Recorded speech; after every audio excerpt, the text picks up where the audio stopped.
Ano po ba ang mga requirements na kailangan po nating i-prepare before po tayo pumunta sa spot activation na ito? Ang number 1 po dito na requirements guys, which is yung professional driver's license. Number 2, motorcycle ORCR. Number 3, 2020 and above motorcycle year model.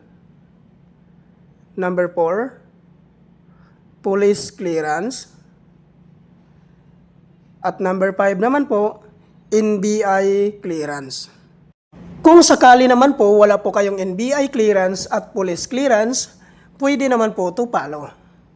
At regarding naman po sa hindi po nakapangalan sa inyo yung mga motor, ay kailangan nyo lang po magdala ng authorization letter.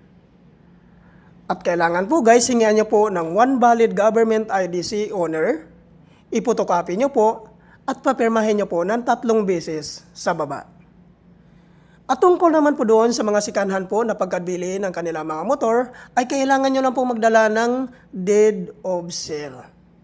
Kailangan po guys, naka-notarize po yun. So yan po lahat guys, no, ang mga requirements na kailangan po nating i-prepare before po tayo pumunta sa ating spot activation.